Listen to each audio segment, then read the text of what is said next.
Alrighty, it is that time. I'm on my way home. Work is done for the day. I'm off to enjoy the rest of my afternoon. What's left of it. Long day at work today. So I was reading through the comments and noticed that Alex was kind enough to leave a topic, so I figured I would address that topic today. And his question was, hardest challenges you face having PTSD? Well, it's really challenges I've faced, obviously, with PTSD. So, if you've been living under a rock, PTSD stands for post-traumatic stress disorder. It's hit mainstream media because it mostly describes a lot of injured soldiers who come back. PTSD takes many facets, many forms. So please don't use my description of PTSD to diagnose your war buddy or family member who's come back from combat. That's not what this is about. So don't use it for that. If anything, this is more to, as Alex says, is explaining the challenges people with PTSD like myself face. So I have approximately almost, I've been diagnosed since 2008, but I truly started accepting and trying to grow past and cope with my condition in the last probably 6 years, if not 5. And that was because I was stuck in the it's you, not me, who's having an issue. You just don't understand me. When in actuality, I should focus more on helping people understand what I'm going through. That's kind of what this is about. So, not to take too much time or draw on a tangent. So let's go ahead and hit number one.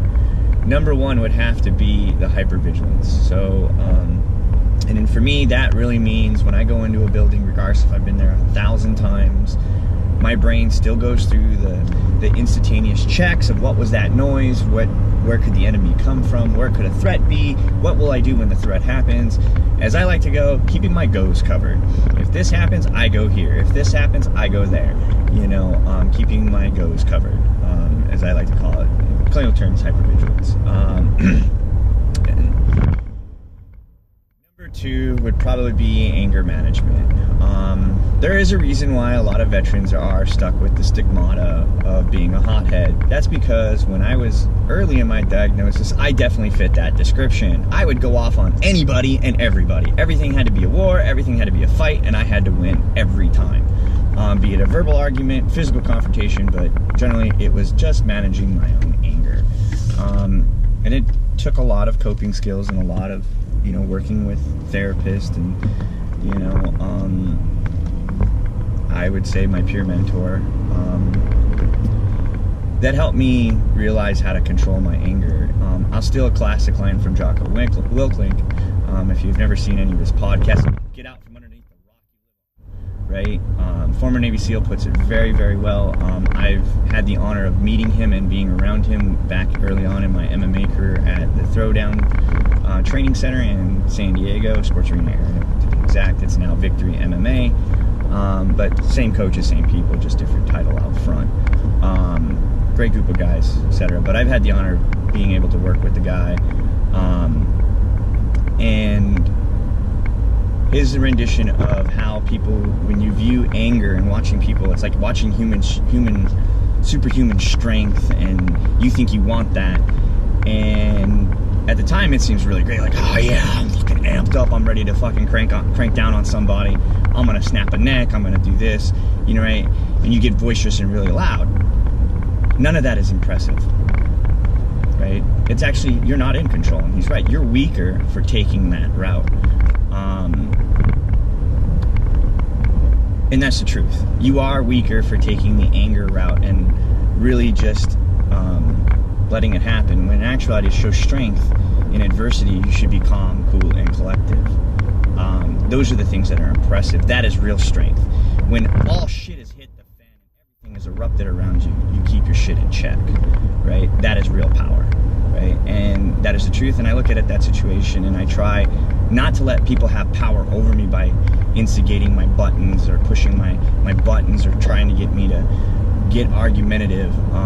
There's some hot topics that you'll never ever once not get me to hot button on, mainly in the care and treatment of our veterans returning home, and the bullshit that media spews about what we do over there and what the war was really about. It's not about it's about providing people. Leave this country and see how many of what you take, how many rights and things you think you have going for you actually hold water outside of this country, right? So, you know, anger management, it's hard. Control it, you know, is a better strength than letting it take control of you.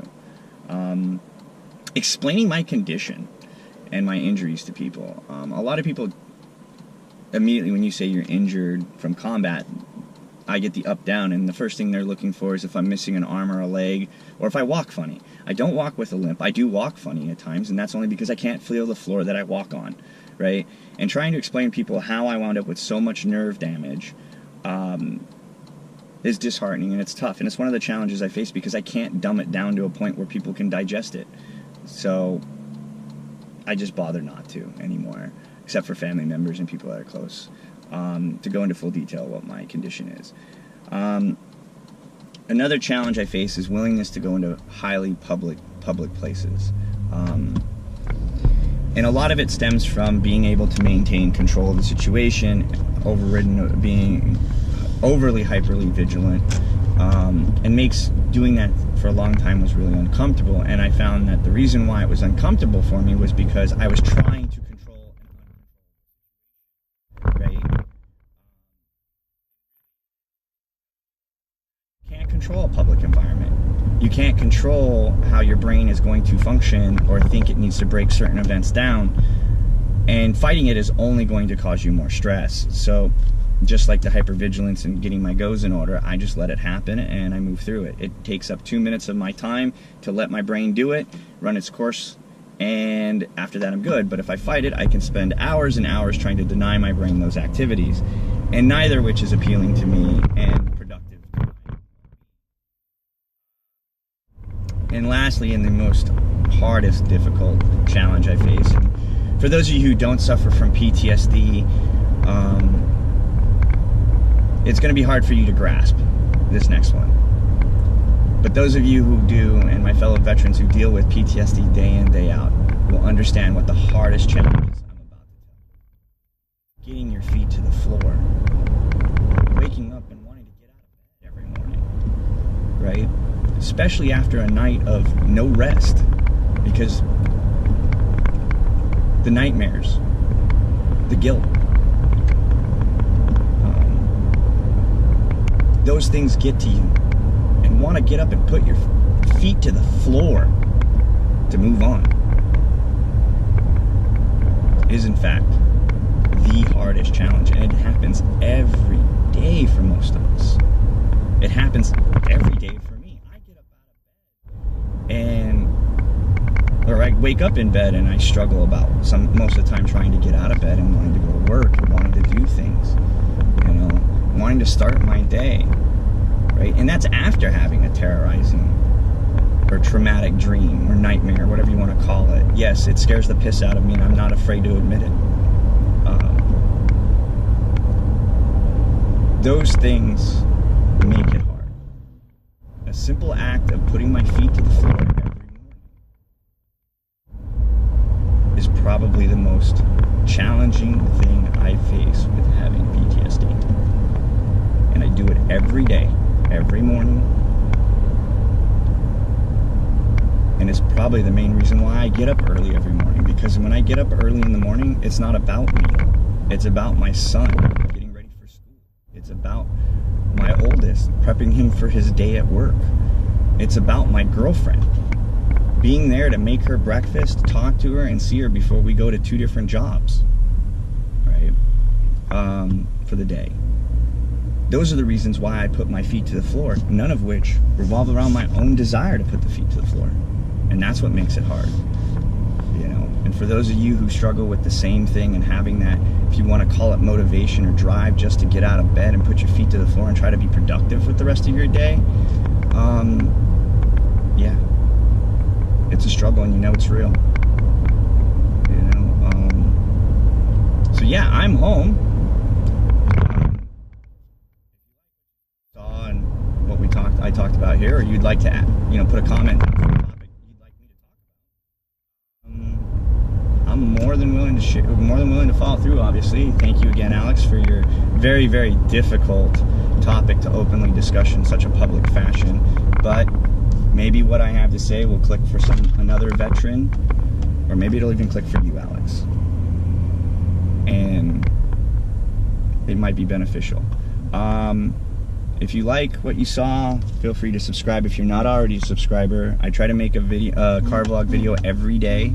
I get in my car, and every time I get in the car. So yeah, leave a comment, subscribe, and I will talk to you guys tomorrow. Hopefully you enjoyed the show.